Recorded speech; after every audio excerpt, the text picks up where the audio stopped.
La promesse paraît trop belle pour être vraie. Un nouveau type de drogue ferait planer sans causer d'effets secondaires. Et il serait accessible en toute légalité d'un simple clic sur Internet. La génération iPhone veut aussi des e-drogues et surtout rien d'illégal. Terme générique pour ces nouvelles drogues, legal highs, littéralement euphorisants légaux. Les euphorisants légaux sont comme un kaléidoscope qui démultiplie les difficultés de régulation de l'usage des drogues dans notre société. C'est à la fois un leurre et l'avenir du marché de la drogue. Que cache l'appellation euphorisants légaux? Et sont-ils vraiment dangereux? Pourquoi est-il aussi facile de s'en procurer sur le net? Et quelle est l'ampleur du phénomène?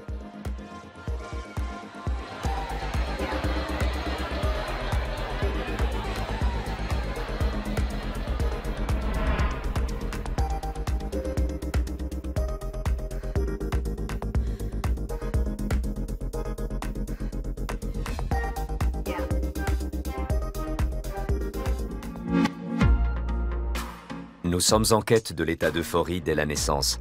Elle fait partie de notre vie et de notre culture.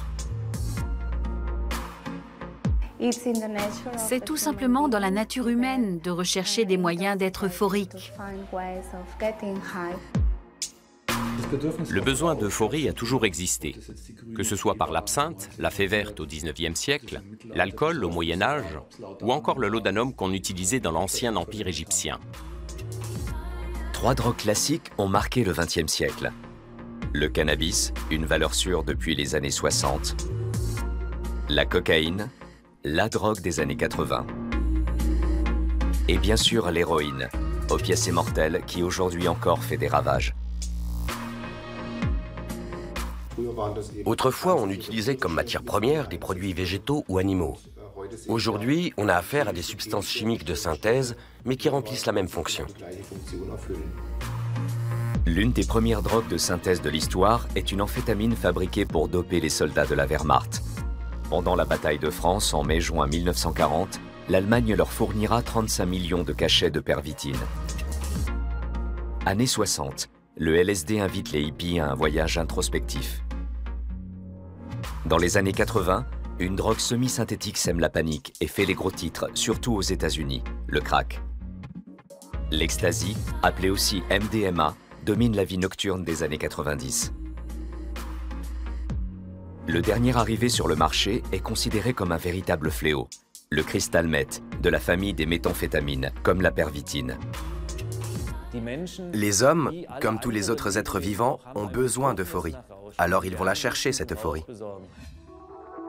À l'ère du numérique, la démarche est amplement facilitée. La génération iPhone se procure cette euphorie via le net. Une simple recherche mentionnant Legal Highs donne accès aux offres de centaines de sites web.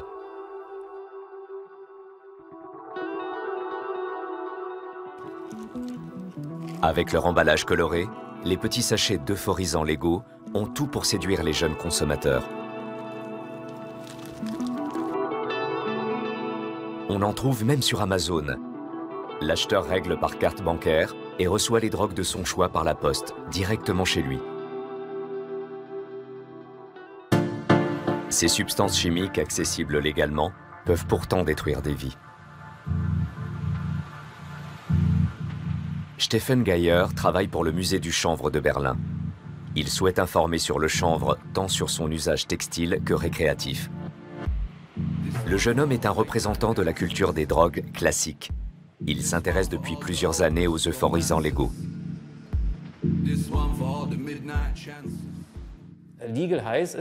Euphorisants légaux, c'est le terme générique qui désigne un éventail de substances dont les effets imitent ceux des produits illicites. Autrement dit, il s'agit de copies des drogues classiques, mais qui échappent aux législations européennes sur les stupéfiants. Le problème, c'est que seules les substances répertoriées peuvent être interdites. Or, il suffit de modifier légèrement la structure moléculaire d'une substance répertoriée, par exemple en remplaçant un atome de fer par un atome de silicium, pour obtenir une nouvelle substance chimique avec un effet identique. N'étant pas encore répertoriée par la législation, celle-ci est par conséquent légale, tout en ayant des effets euphorisants, d'où l'appellation d'euphorisant légal. Ce phénomène touche l'Europe comme l'ensemble de la planète. Même en France, où la politique sur les stupéfiants est plus répressive qu'ailleurs, on peut acheter ces substances légalement, dans des magasins ou sur Internet. Le docteur Laurent Carilla connaît bien leurs effets potentiels. Ce spécialiste des addictions travaille à l'hôpital Paul Brousse de Villejuif. Legal highs, un terme marketé pour faire oublier la réalité de la toxicomanie. On les appelle legal highs, mais c'est hypocrite, hein. C'est illegal highs normalement. Par exemple, moi j'ai été alerté en 2008, je travaille depuis 2008 sur ces produits-là, par des patients à moi qui étaient issus du milieu festif homosexuel et qui faisaient des parties sexuelles et aussi qui faisaient des parties musicales. C'était ça. Et c'est eux qui m'ont dit, attention docteur, il y a des nouvelles drogues, la méphédrone, elle est là. La méphédrone, un stimulant aux effets similaires à ceux de la cocaïne, n'est pas resté longtemps cantonné au milieu festif. D'autres nouvelles drogues ont depuis conquis le marché. Fini les petits trafics risqués des dealers dans la pénombre. Internet est arrivé. Le seul truc avec les legal highs, je trouve, qu'il y a eu au début, c'était l'histoire du prix, qui n'est pas cher quand on en achète beaucoup, et le fait de se le faire livrer à la maison. Ces deux éléments-là, c'est des éléments dangereux en fait. Et ils ont bien compris. Je veux dire, on peut acheter, au lieu d'acheter 1 gramme, on peut acheter 10 grammes et le prix tout de suite est rétréci. Lisbonne, siège de l'Observatoire européen des drogues et des toxicomanies. Ici aussi, on s'inquiète de l'explosion des euphorisants légaux. Comment cette agence appréhende-t-elle des substances qui s'autoproclament non illicites, mais dont les effets sont tout aussi dévastateurs que ceux des produits interdits? Analyste et chimiste, Anna Gallegos dirige l'équipe de 5 personnes en charge de cette question.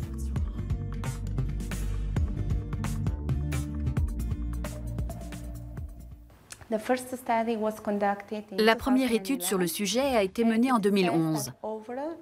Il en ressort que plus de 5% des jeunes adultes en Europe ont essayé ces substances au moins une fois dans leur vie. L'étude a été reconduite l'année dernière. Résultat, le nombre de jeunes adultes ayant essayé ces nouvelles drogues au moins une fois dans leur vie est passé à 8%.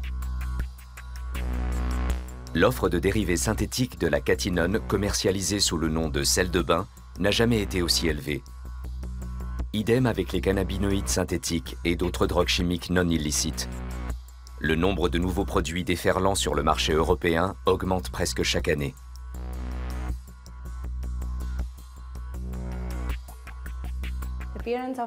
L'apparition de nouvelles drogues au sein de l'Union européenne a sensiblement augmenté l'an dernier. Elles ont désormais leur niche de marché.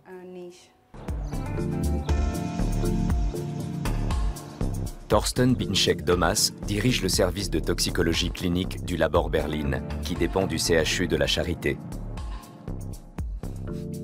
Dans sa pratique, ce médecin est de plus en plus souvent confronté aux euphorisants légaux, dont l'appellation scientifique est nouveaux produits de synthèse, les NPS.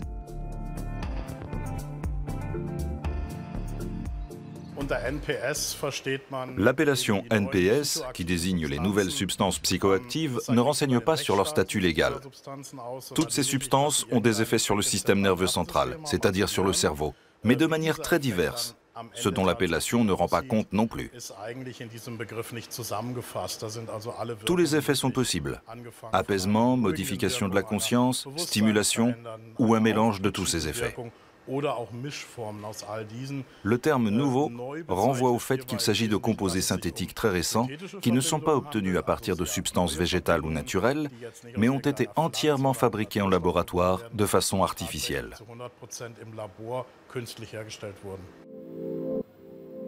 Dans ce monde merveilleux de l'euphorie chimique, les fabricants essaient d'imiter les effets des drogues traditionnelles telles que le cannabis.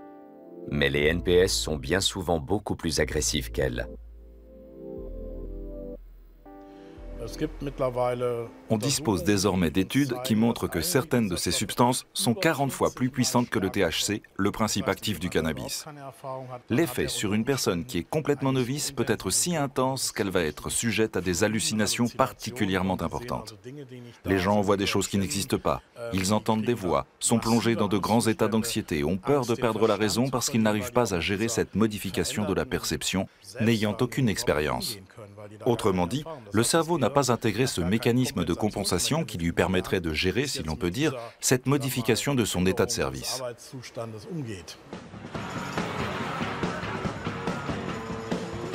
Les cannabinoïdes synthétiques n'ont rien à voir avec les joints d'autrefois. Les substances synthétiques d'aujourd'hui sont autrement plus puissantes, un peu comme des voitures de Formule 1 comparées à des calèches tirées par des chevaux.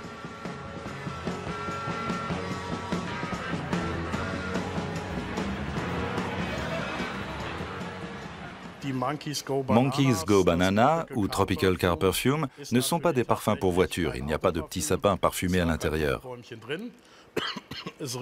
Leur odeur est très particulière. Une caractéristique est l'absence de mention des composants réels. Ici, il n'y aurait que des feuilles séchées, des fleurs aromatiques et des extraits de fruits tropicaux. Il faudrait être fou pour le croire. Une autre caractéristique est la présence d'un mode d'emploi qui assure que le produit est impropre à la consommation. C'est écrit « Do not burn, do not ingest ». En vérité, on peut le fumer et le manger, et dans les deux cas, le produit fait de l'effet. La mise en garde sert en réalité à dédouaner de toute responsabilité celui qui a mis ces produits sur le marché, puisqu'il dit « si certains fument ce produit, c'est leur problème. J'ai bien écrit qu'il ne fallait pas le fumer ».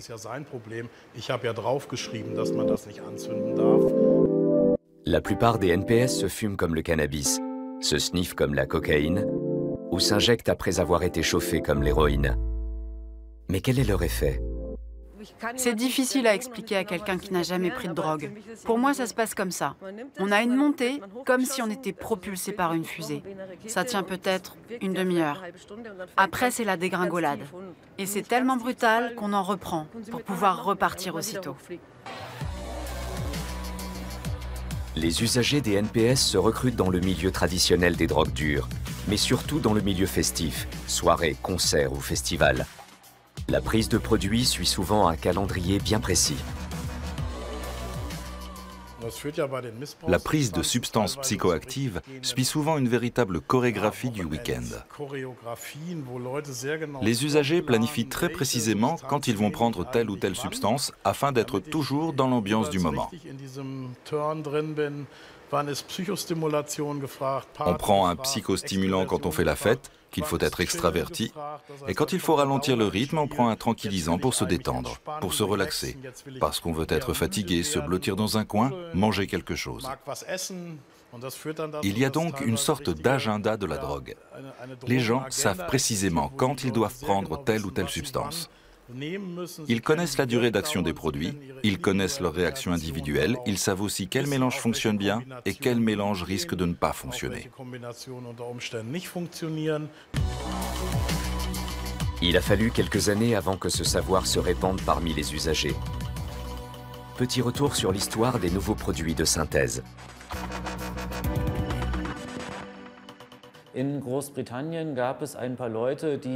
En Grande-Bretagne, quelques personnes qui s'intéressaient au chamanisme sont allées vers des nouvelles substances psychoactives et ont découvert les JWH, des cannabinoïdes synthétiques.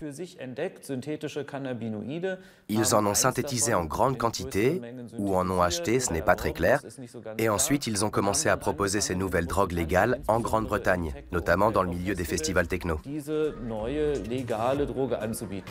Puis ils ont fait ce que chacun fait quand il faut concevoir un produit pour un groupe cible de jeunes consommateurs, ils ont peaufiné leurs produits jusqu'à ce qu'ils se vendent comme des petits pains. La substance dont parle Stephen Geyer est considérée en Angleterre comme le père de tous les NPS. Son nom, le Spice. Ce cannabinoïde synthétique a été maintes fois copié. Ses successeurs dominent le marché jusqu'à aujourd'hui. Difficile d'arrêter la déferlante des drogues de laboratoire amorcée avec le Spice. Fiona Measham, scientifique, a été témoin des débuts.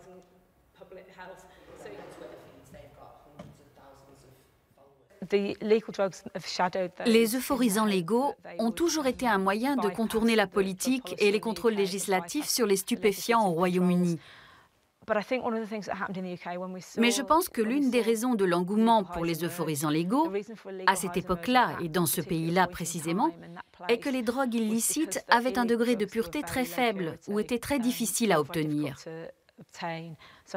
Ces deux éléments combinés ont fait qu'il y a eu un déplacement de la demande de l'ecstasy et de la cocaïne vers les euphorisants légaux. Fiona Measham a travaillé dans de nombreux clubs londoniens, où elle a assisté à l'émergence du spice. Après les premiers cas d'overdose, de psychose et de décès, les médias britanniques se sont emparés du sujet. Les effets nocifs de cette substance apparemment inoffensive ont soudain fait les choux gras de la presse populaire.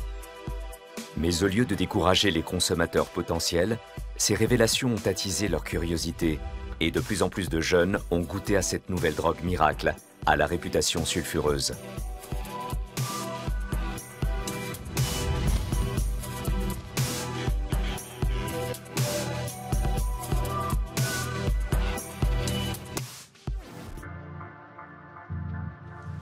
À l'époque, le spice est une énigme pour la communauté scientifique internationale. Volker Auwerter, toxicologue à Fribourg, fait partie des premiers chercheurs en Allemagne à s'être penchés sérieusement sur le sujet. Une plongée en terre inconnue pour laquelle il a fallu avoir recours à des méthodes parfois peu orthodoxes.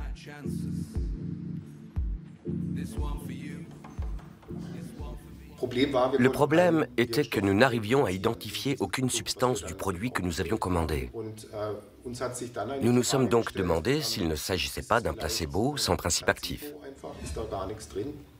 Afin de lever le doute et de vérifier rapidement s'il s'agissait oui ou non d'un placebo, nous avons décidé d'en fumer un peu et de voir si le produit faisait de l'effet ou pas.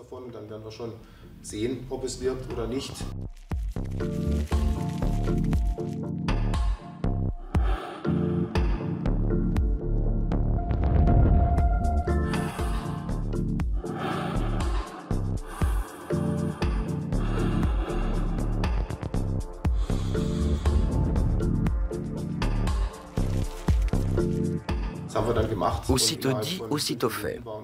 Et en l'espace de 5 minutes, nous savions que le produit contenait un principe actif. Nous savions aussi, vu la quantité consommée, qui était relativement faible, que l'effet ne pouvait en aucun cas provenir des herbes soi-disant contenues dans le produit.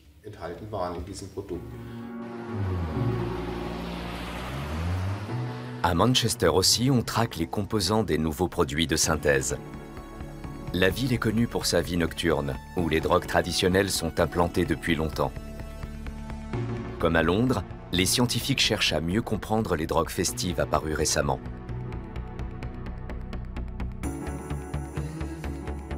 Oliver Sutcliffe est pharmacologue. Il a été l'un des premiers à s'intéresser scientifiquement à la problématique des NPS.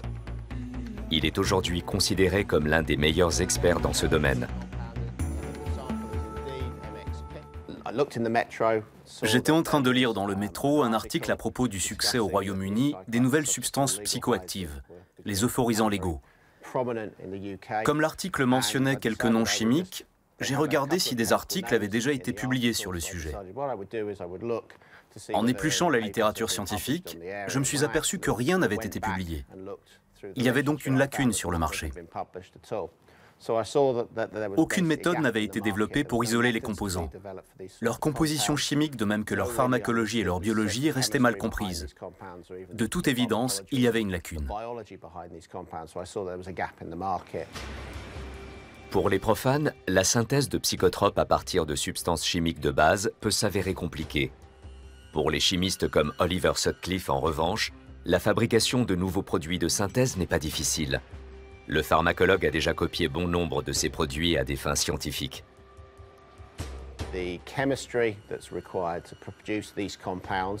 L'équipement ainsi que les substances de base nécessaires à la fabrication de ces composés sont souvent en vente libre chez n'importe quel fournisseur de matériel et de produits chimiques.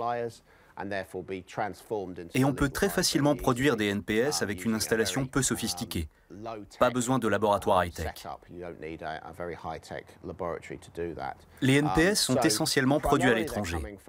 Mais étant donné la facilité d'accès aux substances de base, il y a de fortes chances qu'une partie soit également produite dans des laboratoires en Europe. Selon les experts, la majeure partie des NPS ne provient toutefois pas de laboratoires européens. Seules de grandes usines chimiques sont capables de produire les quantités nécessaires. Parmi les premiers fabricants de précurseurs licites et illicites se trouve la Chine.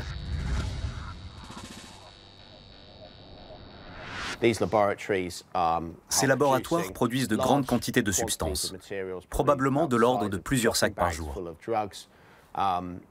D'ailleurs, ils ne cherchent pas à s'en cacher. Il y a des photos sur Internet qui les montrent au travail. Il s'agit donc de production pharmaceutique illégale à une échelle industrielle.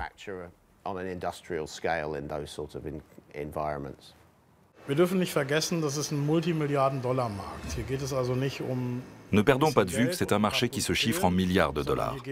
Il ne s'agit pas de petits bénéfices et de quelques pilules à la sauvette, mais bel et bien d'une fabrication et d'une distribution à une échelle industrielle, très professionnelle, qui opère sur l'ensemble de la planète. Nous avons donc affaire à des usines chimiques de grande envergure qui disposent d'un savoir-faire considérable.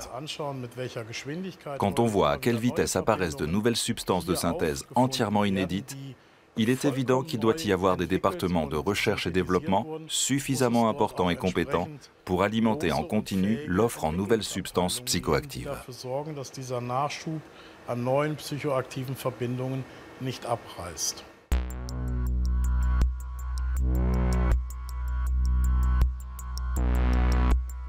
Des millions de containers remplis de toutes sortes de produits partent chaque jour de Chine en direction de l'Europe.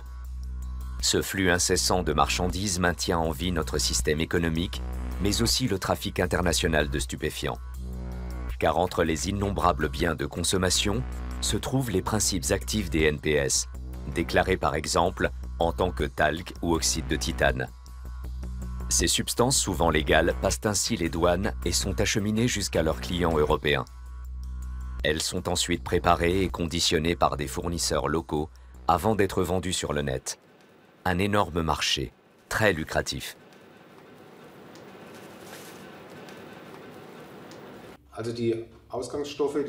Les précurseurs utilisés pour les mélanges peuvent souvent s'acheter au kilo à un prix qui tourne généralement autour de 3, 4, peut-être 5 000 $ le kilogramme. Sachant qu'il ne faut généralement que quelques milligrammes de principe actif par dose, et qu'un petit sachet de mélange à fumer n'en contient par exemple que 10 à 50 mg, 100 tout au plus, on voit que l'investissement est hautement rentable.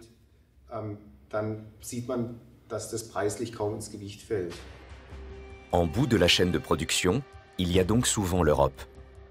Un laboratoire chinois conçoit un nouveau cannabinoïde de synthèse qui n'est pas encore déclaré en Europe en tant que stupéfiant. Une fois passé le contrôle des douanes, le produit est vaporisé sur un inoffensif mélange de plantes. Le tour est joué. Cela peut se faire partout, dans un garage ou un petit atelier d'arrière-cour.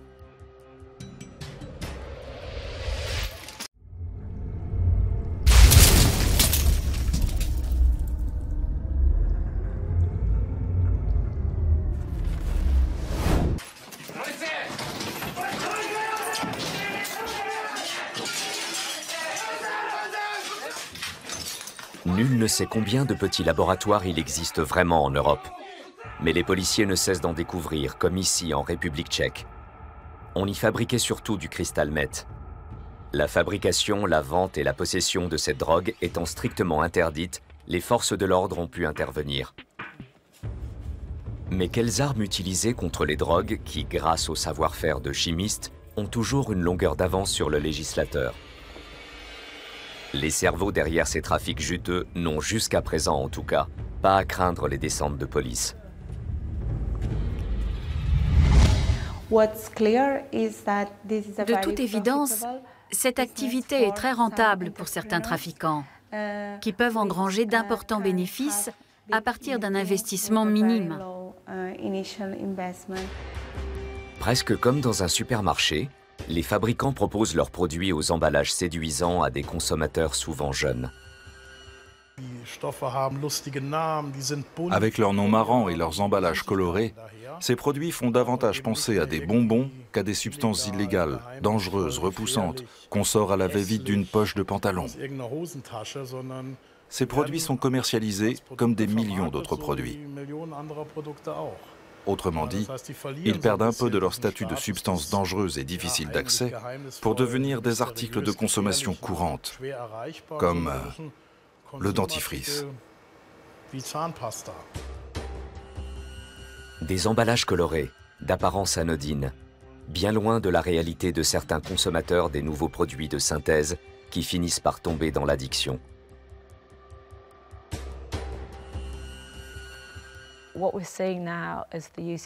On constate maintenant chez certains usagers des problèmes de dépendance, d'addiction. Et s'ils arrêtent la drogue, ils présentent un syndrome de manque. Les cannabinoïdes de synthèse surtout posent de graves problèmes. C'est très préoccupant. Ces produits sont à la fois extrêmement puissants et très bon marché. Les cannabinoïdes de synthèse sont vendus sur le net en tant que mélange de plantes. Les vendeurs savent parfaitement comment appâter les primo-consommateurs. 40 minutes de défonce assurée. Alternative parfaite à la marijuana. Ce mélange d'herbes à fumer offre un trip fantastique.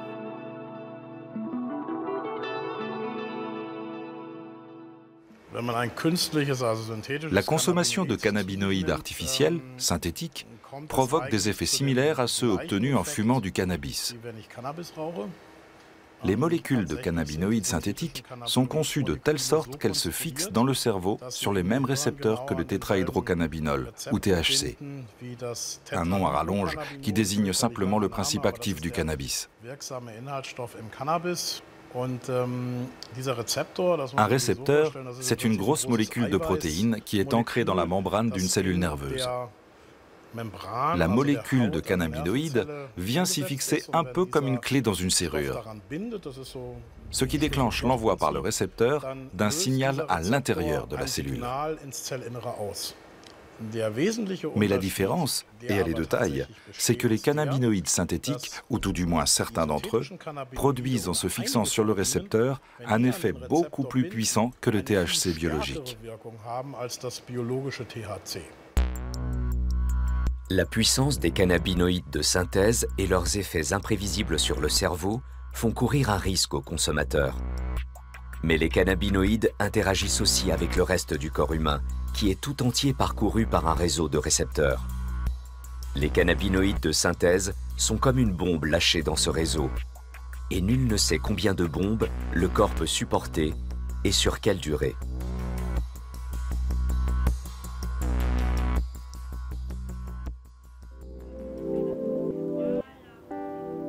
Retour à l'hôpital Paul Brousse de Villejuif.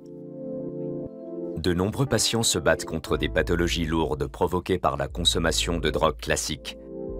Mais le docteur Laurent Carilla traite aussi de plus en plus souvent des consommateurs de nouveaux produits de synthèse. Beaucoup sous-estiment la puissance et le potentiel addictif de ces substances. Lorsqu'ils le découvrent, il est trop tard. Sur du long terme, on peut faire des dépressions, avoir des troubles cognitifs, la mémoire, l'attention, la concentration. On peut faire des épisodes délirants qui vont être chroniques. Et on peut avoir des complications au niveau du foie, au niveau du cœur encore. On peut faire des infarctus, on peut faire des problèmes au cerveau. Et quand on sniffe les produits, on peut avoir des problèmes ORL en fait. On peut se faire des perforations, des cloisons nasales, on peut avoir des ulcérations au niveau ORL. Comme les services de répression des stupéfiants, les autorités sanitaires aussi ont bien du mal à faire face à l'explosion des nouvelles drogues. Estimer les risques qu'elles font courir pour la santé s'avère un défi compliqué. Un défi dont les enjeux sont pourtant considérables, tant les conséquences peuvent être dramatiques. Les surdosages, ces overdoses-là, ça peut être des arrêts cardiaques ou des arrêts respiratoires essentiellement. Et on va aux urgences directes et c'est la réanimation derrière. Il y a des cas de décès malheureusement suite à ces overdoses. Le risque de surdosage avec les cannabinoïdes de synthèse est relativement élevé étant donné que le consommateur ou la consommatrice ne sait jamais ce qu'il y a vraiment dans le sachet. D'une part, nous savons, grâce aux analyses de préparation provenant de saisie, que le contenu peut varier considérablement d'un sachet à l'autre. D'autre part, des sachets à l'aspect similaire, c'est-à-dire qui prétendent être identiques à leurs concurrents, peuvent contenir des cannabinoïdes de synthèse différents. Le surdosage est beaucoup plus rapide avec un produit de synthèse qu'avec de la vraie marijuana, d'autant plus si la prise s'accompagne d'une consommation d'alcool.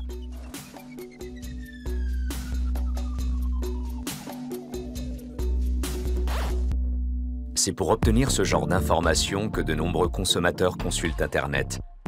Certains découvrent alors la chaîne YouTube de Simon Rohan. Le jeune homme vit dans les environs de Munich et met en ligne de courtes vidéos qu'il tourne lui-même sur les avantages et inconvénients de diverses drogues, de l'ecstasy à la cocaïne, en passant par le cannabis. Ces Trip Reports, où Simon fait le compte-rendu de ses propres expériences avec les drogues, ont été visionnés des centaines de milliers de fois par des internautes. Les nouveaux produits de synthèse aussi sont passés en revue. Quels sont les euphorisants légaux les plus sûrs? C'est notre question du jour. Les produits de synthèse font l'objet de nombreuses questions de la part des internautes.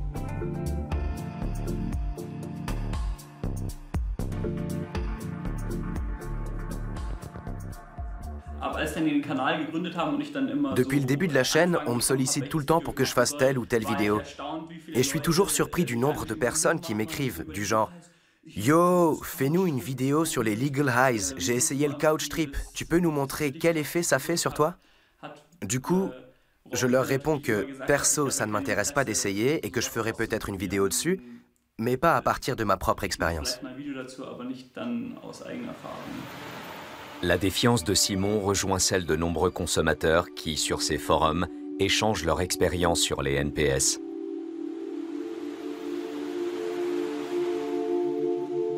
J'avais la sensation d'être totalement défoncée.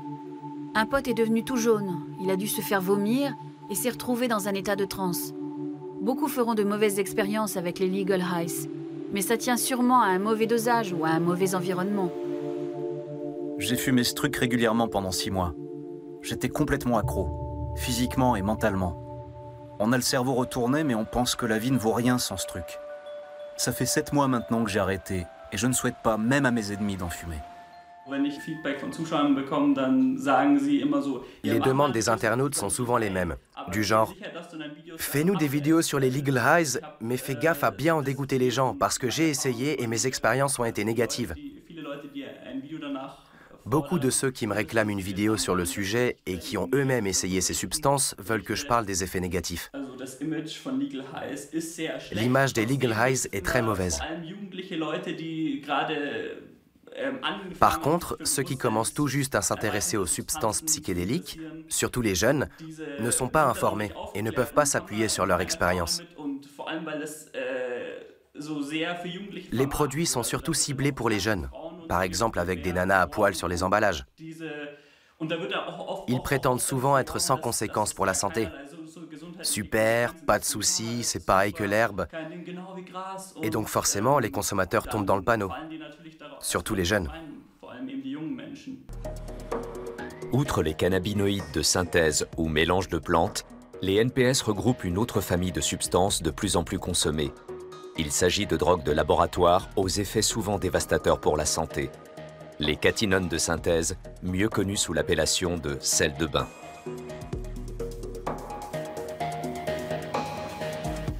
Le terme de sel de bain a été utilisé un peu comme un code.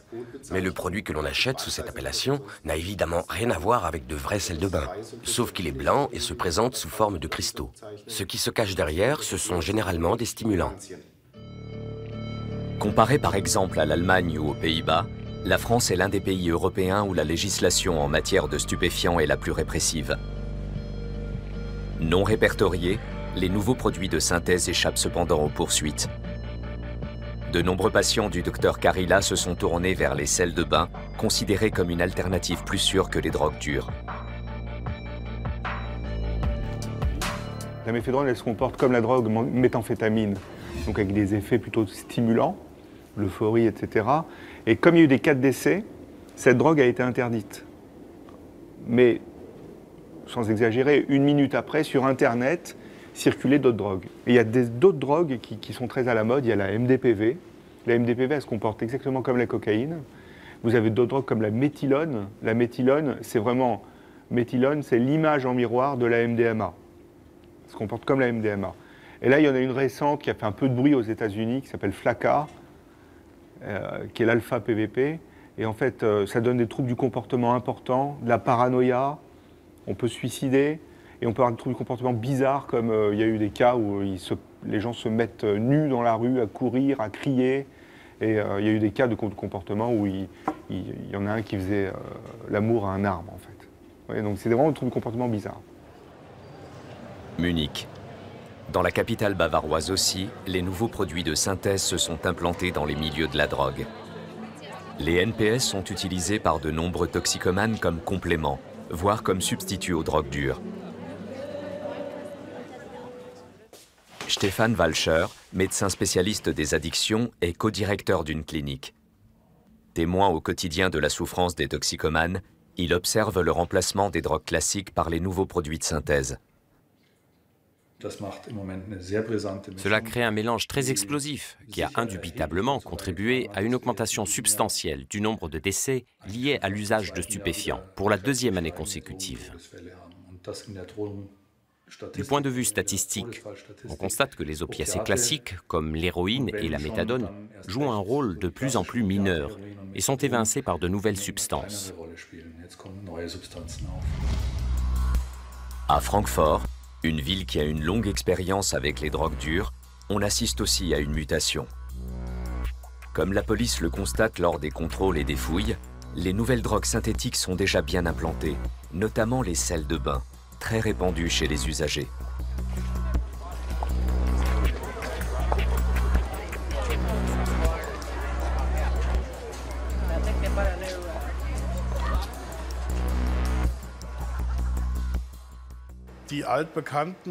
Les substances psychotropes traditionnelles ont un problème d'image, particulièrement chez les consommateurs les plus jeunes. Certaines ne sont plus considérées comme modernes. Un bon exemple, c'est l'héroïne. Les jeunes usagers associent l'héroïne à la toxicomanie, à la dépendance, à la déchéance physique. Or, dans un monde où l'apparence prime de plus en plus, ce ne sont pas de bons arguments marketing. Retour à Munich. De nombreux patients de Stefan Walcher sont toxicomanes depuis plusieurs années. Comment perçoivent-ils le succès des sels de bain? J'ai l'impression que les sels de bain ont remplacé le reste, que les autres produits ne jouent plus qu'un rôle marginal. C'est l'impression que j'ai quand je vais dans le milieu, et ce n'était pas le cas il y a encore quelques années. Aujourd'hui, il faut avoir du bol pour dégoter autre chose que des sels de bain. Ils ont un gros potentiel addictif. De ce point de vue, je pensais qu'il n'y avait rien de pire que le crack, que j'ai consommé pendant 2 ans. Mais ce n'est rien à côté. De ce que je vois, les consommateurs sont plus agressifs et plus imprévisibles. Et je dirais aussi plus effrayants aux yeux d'un non-consommateur. En général, les sommes qu'ils viennent vous taxer sont minimes. Mais quand elles deviennent plus importantes, je pense que certains seraient capables de vous faire la peau. Oui, ça a beaucoup changé.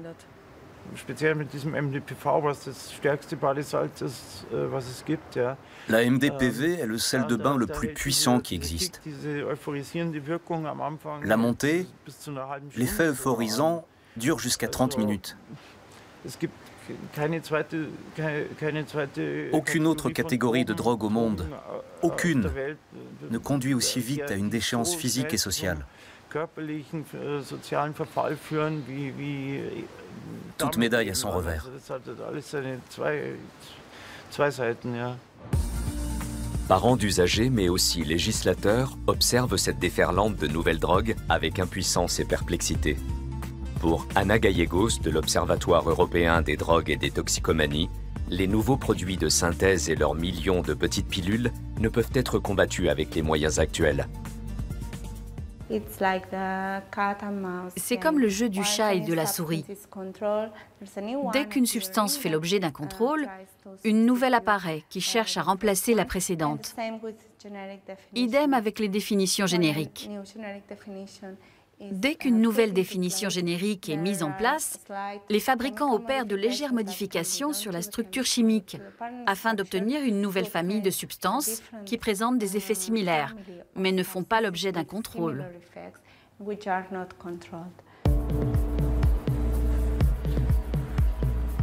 À Berlin, Thorsten Binczek-Domas part comme chaque jour à la chasse. Il analyse des substances inconnues ou des échantillons fournis par la médecine légale. Ses collègues et lui n'en finissent pas de s'étonner de l'inventivité des fabricants de drogue. Rien que le nombre de cannabinoïdes synthétiques que nous connaissons tourne autour de 300. Cette explosion laisse présager de l'avenir. Tout commence en 2008 avec le Spice. Suite à l'interdiction de cette substance, les fabricants modifient sa composition chimique et créent des ersatz aux effets similaires. Plus tard, ils modifient de nouveau la formule en introduisant un petit groupe fonctionnel azoté. C'est le début d'une course sans fin, avec des conséquences difficilement prévisibles pour les consommateurs et le législateur.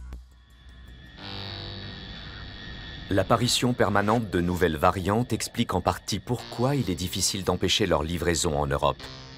Au mieux, les douanes peuvent effectuer des contrôles aléatoires sur les cargaisons des avions et des bateaux.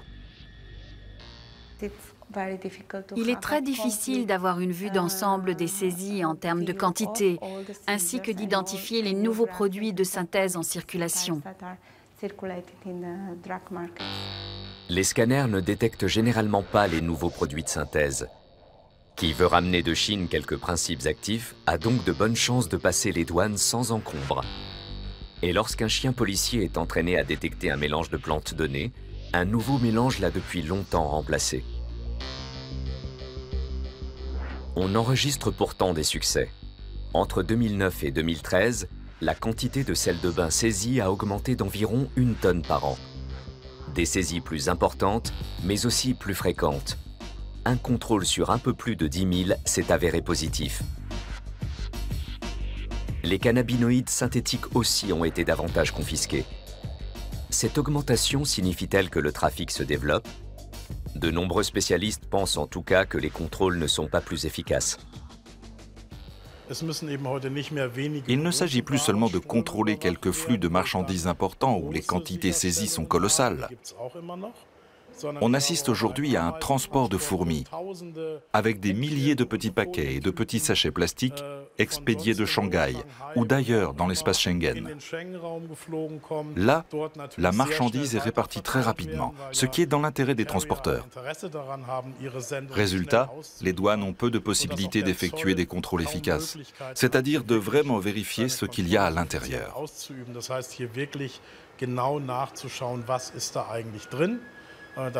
Les services douaniers manquent de personnel et de technologie. Il faudrait changer un certain nombre de choses pour prétendre mettre un terme définitif au trafic. Les pouvoirs publics ne peuvent pas remporter cette course. C'est totalement exclu. Un procureur ne pourra jamais être aussi rapide qu'un trafiquant qui peut changer en un rien de temps quelques groupes d'une molécule. C'est peine perdue. Les nouveaux produits de synthèse donnent du fil à retordre à la répression des stupéfiants.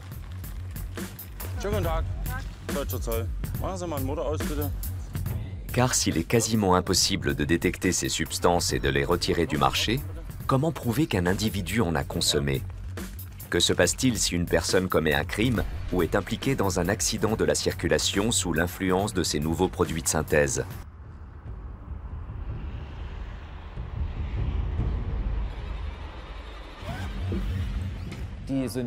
Les cannabinoïdes synthétiques sont consommés notamment par des jeunes qui craignent de perdre leur permis de conduire. Ils savent que les tests rapides de la police peuvent détecter des traces de marijuana fumées jusqu'à une semaine auparavant.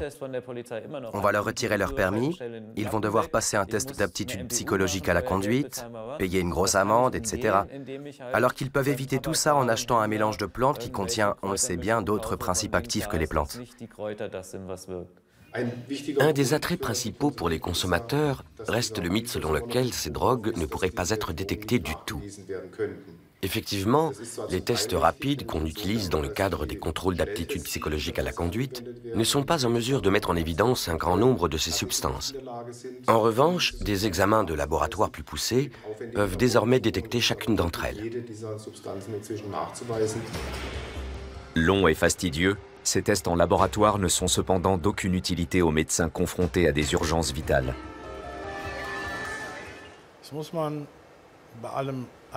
Malgré le désir de toute puissance de la médecine, on est bien obligé d'admettre qu'on ne sait pas quoi faire de ces patients. On ne sait pas comment les aider parce que toutes ces substances sont nouvelles et qu'on n'a encore aucun retour d'expérience. Tel patient est peut-être le premier cas pris en charge. Les médecins ont donc un problème. C'est surtout le week-end, lorsque les gens sortent, qu'il y a des problèmes et que les secours sont sollicités. Pour pouvoir prendre en charge les victimes, ils doivent savoir quelles substances elles ont consommées, chose impossible actuellement avec les NPS. Le pharmacologue Oliver Sutcliffe veut changer cela, mais il connaît les difficultés. Aujourd'hui, 3 tests de couleur peuvent détecter rapidement, mais approximativement, certains groupes de substances. En revanche, les nouveaux produits de synthèse passent inaperçus. En cause, le visage sans cesse changeant de ces drogues. Oliver Sutcliffe est pourtant persuadé qu'il pourra bientôt présenter un test rapide qui aidera aussi bien la police routière que les urgentistes à identifier les NPS. Le pharmacologue préfère ne pas en dire plus. La concurrence autour de la mise au point de ce type de test est rude.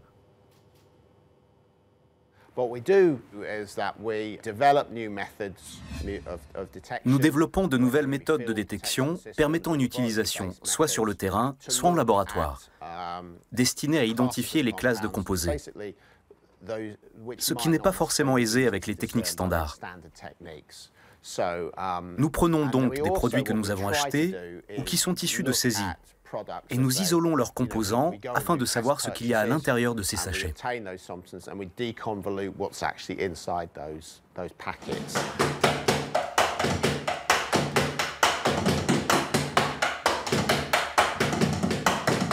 Retour chez le YouTuber Simon Rohan, qui explique le succès des nouveaux produits de synthèse.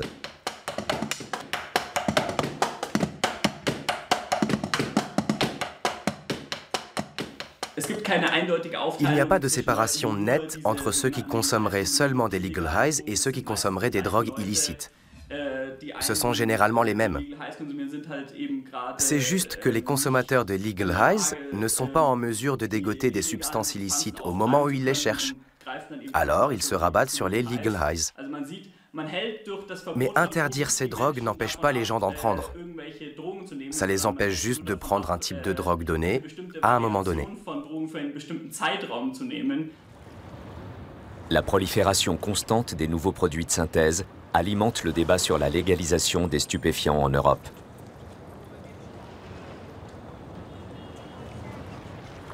Anna Gallegos a son avis sur la façon dont nos sociétés européennes devraient gérer l'engouement pour ces nouvelles substances. Un avis qu'elle préfère toutefois émettre en dehors des murs de son administration.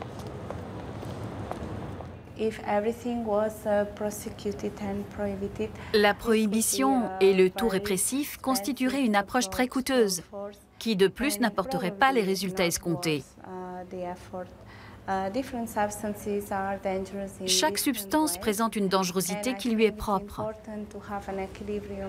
Je pense qu'il est important de proposer un éventail de mesures adaptées à chacune d'entre elles, selon son potentiel de nocivité.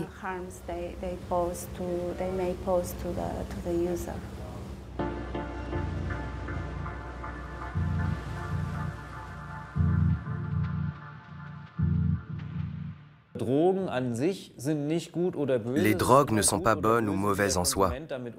Tout dépend de la façon dont le consommateur les aborde. Autrement dit, quel est son degré d'information vis-à-vis des substances. Par exemple, la quantité de principes actifs qu'elles contiennent, les effets secondaires graves ou les dommages possibles à long terme.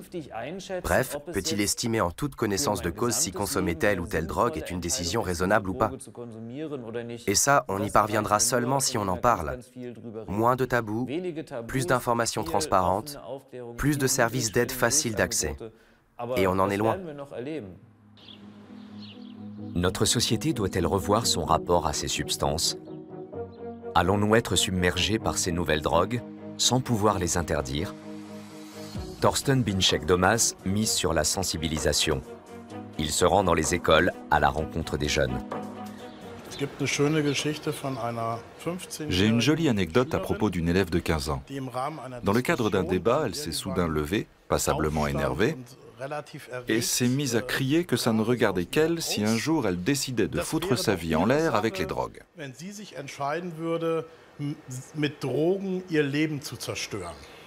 Il y a eu un murmure de protestation parmi ses camarades, qui avaient le même âge qu'elle.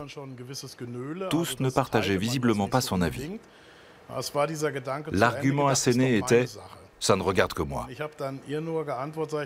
Je lui ai répondu « d'accord, mais seulement si vous nous signez au préalable un papier qui dit que nous ne devons pas vous aider, que vos parents ne vous aiment pas et que les autres personnes de votre entourage ne s'intéressent plus à vous. Vous ne devez pas oublier que ce n'est pas un one-woman show, mais que le développement d'une addiction est aussi une tragédie sociale. Une tragédie qui pourrait s'étendre et s'aggraver si le combat européen contre les nouveaux produits de synthèse n'est pas mené de façon plus efficace et plus ciblée.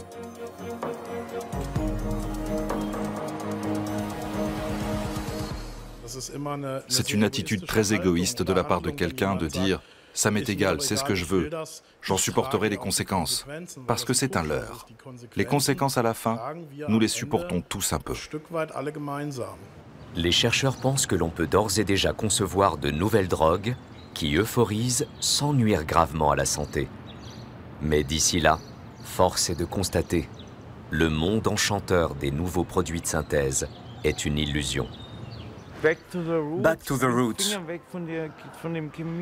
Il ne faut pas toucher à ces saloperies chimiques. Ça n'a plus rien de kiffant.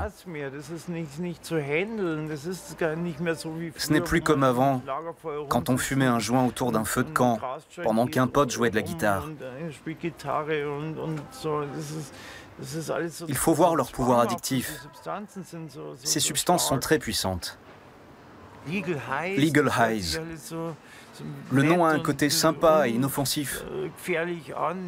Tout le contraire des méchantes drogues illicites.